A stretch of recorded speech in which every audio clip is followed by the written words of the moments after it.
Development Board of Central Ohio, and I'm an Associate Director of Business Solutions.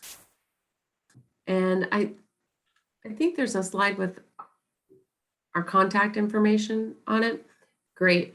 Opal is the Director of Business Solutions. She will not be joining us today, but what we do is, if you have not met us before, we are the oversight of the Ohio Means Jobs Center. In addition to, we oftentimes can provide funding for training to employers. And some of the other things that we do is we can help you with your business plans. And I'm trying to think, did I miss anything, Chance? I'm so sorry. No, I think you're good. And I'll just say okay. Chance Shannon, Associate Director of Business Solutions, and kind of one of the grant managers for this specific program.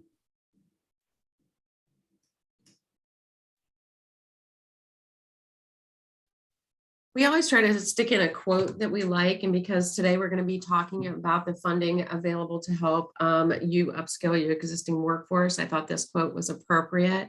Learning experiences are like journeys. The journey starts where the learning is now, and it ends where the learner is more successful. The end of the journey isn't knowing more, it's doing more. And I think as businesses, we can all agree that what we're looking for is that we want our employees to be more successful, because in turn, that makes our business more successful. Yeah, just to summarize for people kind of hearing about this for the first time, Employer Advantage is a training reimbursement program targeted towards Franklin County employers to upskill their current employees with in-demand skills. And again, we just kind of note down here that this is an employer-focused program, so employees do not have to be Franklin County residents to qualify for training, but the employer needs to be in Franklin County. And so this is our third iteration of this grant cycle. In the first two, we had 200 plus applications, also interest forms. 106 companies completed a training plan and letter. So there's kind of three parts to this, and I'll explain more about the application later, but about 50% of the people submitted complete applications. And then half of those were awarded some sort of training fund. So if you're trying to do math in your head, if you complete the application process, you've got at least 50-50 odds of receiving training funds. It supported over 500 trainees, and we spent about $570,000 in those first two rounds. And so we have a decent pool of money remaining for this round from a federal source. And we are excited that you're here to learn more about this, and we want to support training. So thank you for joining. And then just a little bit of background. The one thing that sets Employer Advantage as a grant program apart from others is that it's not focused on a specific industry, sector, or types of training or training provider. This is where what we're attempting to do is be as responsive as possible to your business needs. So in those previous rounds, we had organizations from construction, manufacturing, restaurants, healthcare, technology, management, childcare centers. It was across the board, and we supported training for all of those industries. So that's just to say that there isn't, no one's really excluded. It's not like Tech Cred, which is a state program, which is focused on a very small slice of the training pie, which is just IT training, which again, it's needed. But this program is designed to be flexible to kind of meet your business needs as you kind of justify to us that it's advantageous for your organization and for your employees.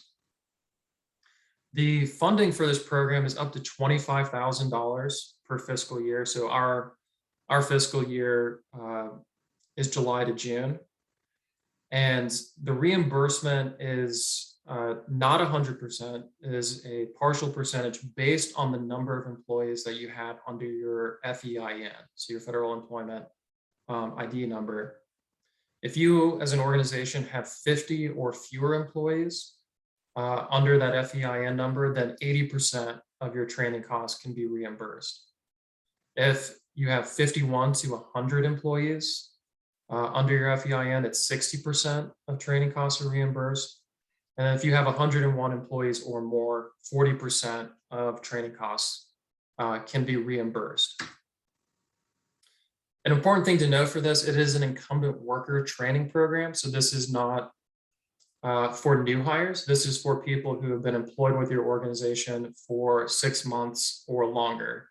And this is one of the state's requirements for this funding.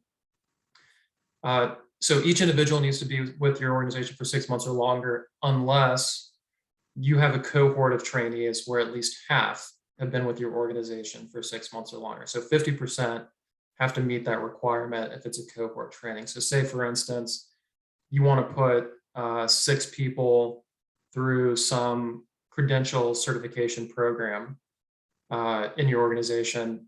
3 of them have been with your organization for 6 months or longer, that would qualify.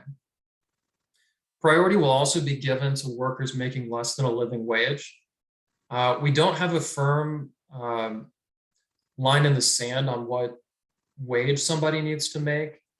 We'll just say that in general, we are, no training or individuals excluded from applying for these funds, but there will be some additional weight given to entry-level frontline workers who are making lower wages, and see if we see that there's an opportunity for that training to move them up and give them additional skills or possibilities of promotion or advancement. So again, no, it's not an exact line in the sand, but when you think about who you want to train, we're encouraging employers to consider their entry-level employees and how to move them up.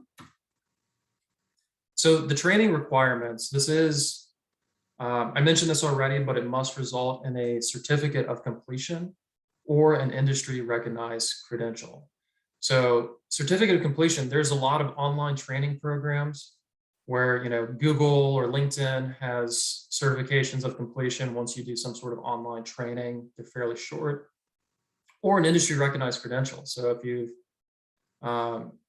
maybe you're manufacturing and there's a CNC certification or credential that the person can get, that would also be acceptable.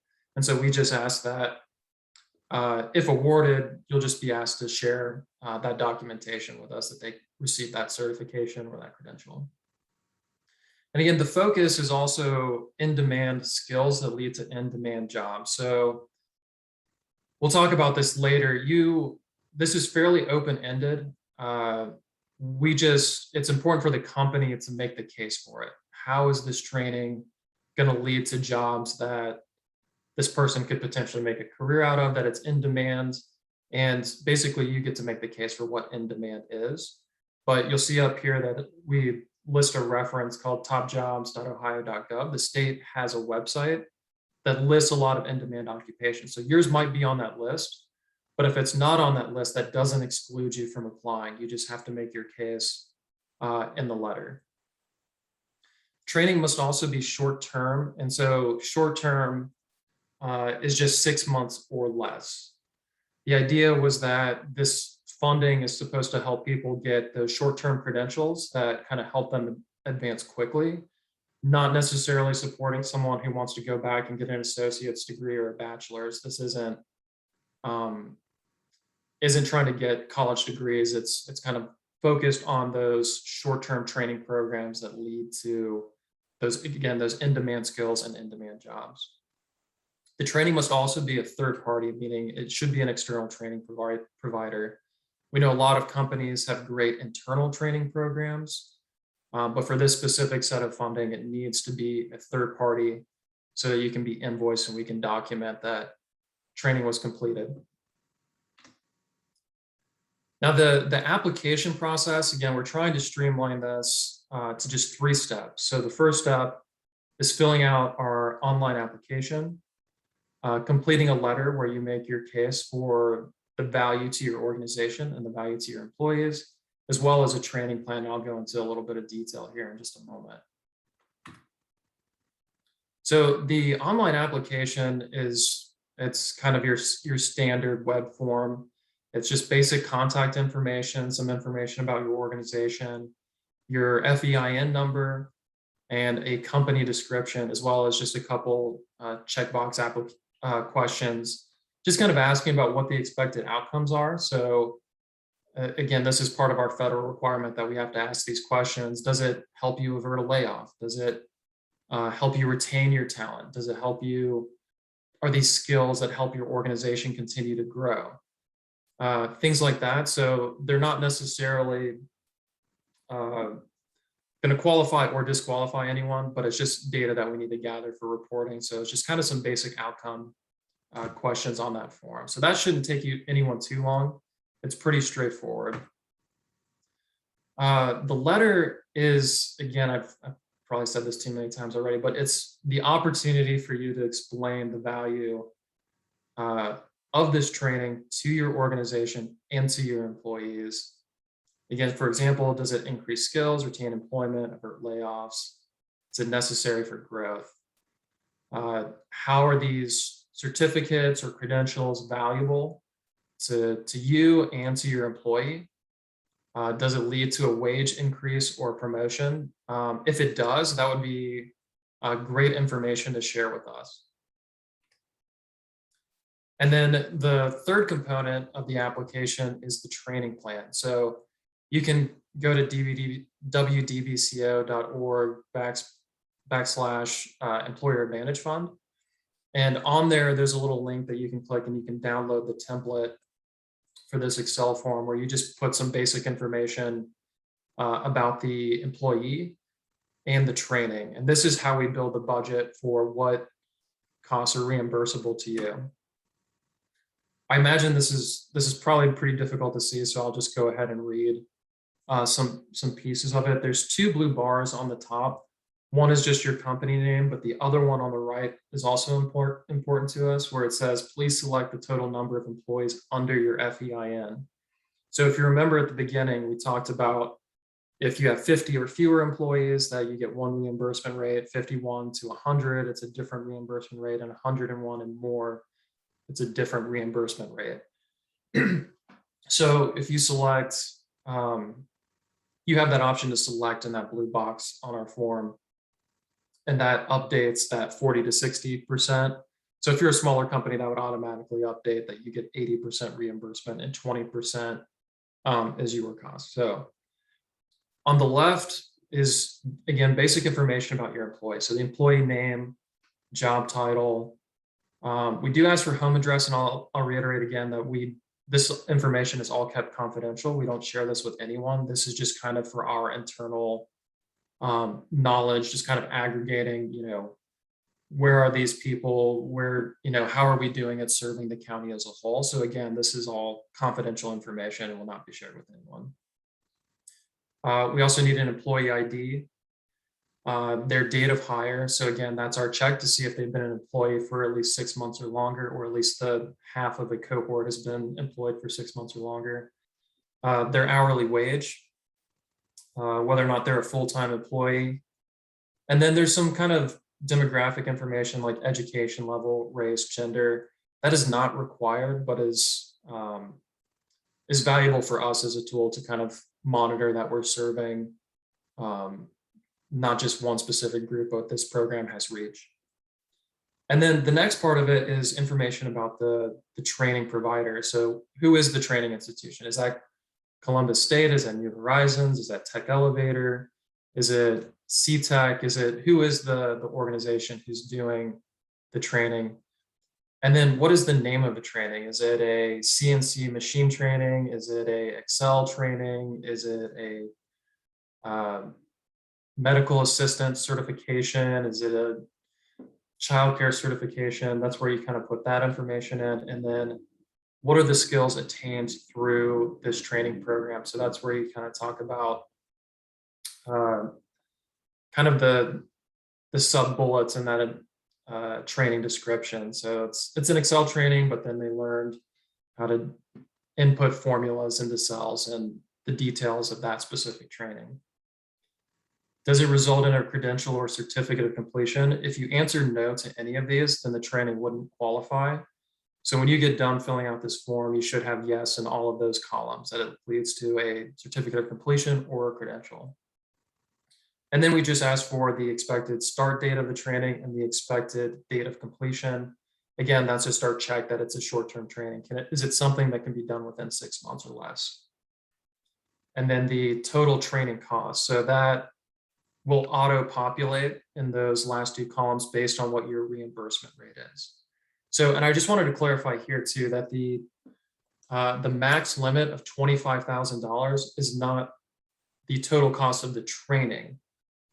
So in this example where 40% of the costs are reimbursed, the company will receive $25,000 from the board if they qualify. And then, but the total value of the training that they're submitting would be about $62,500. So again, it's what you receive from us would be up to a total of $25,000 as the max. The timeline for this, so September 30th is the deadline to apply. So that's got about 2 weeks, a little over 2 weeks left to put together applications. Feel free to reach out to us if you have any questions along the way. October is when we're going to be reviewing and then letting people know whether or not they received the funds. We don't have a specific date yet for when all of those notifications will come out. It'll sort of depend on how many applications we get and how much time we need to review them. But I'd say hopefully by the middle of October, people will have an answer on where things are at with those applications. And then if awarded, we'll have people sign contracts and collect some additional kind of basic paperwork and approve the contracts for November 1st through June 30th. So why is the contract 8 months? Well, we know that training might not begin on November 1st. So we're providing kind of an 8-month contract window for you to complete your 6-month or shorter training. So you will have until June 30th to complete whatever trainings you submit to us. And then by June 30th is also the final deadline to submit for reimbursement. So I don't want to go into too much details about that, but we'll provide step-by-step guidance for anyone who is awarded on how that reimbursement process works. And that's the main pieces of that are just showing invoice documentation from the third-party training provider, as well as copies of certificates of completion or something that demonstrates completion of the credential program. So I kind of flew through a lot of information. Does anyone have any questions at this point?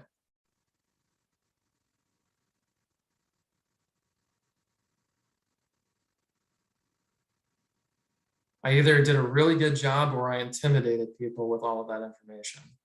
Everybody's being really quiet.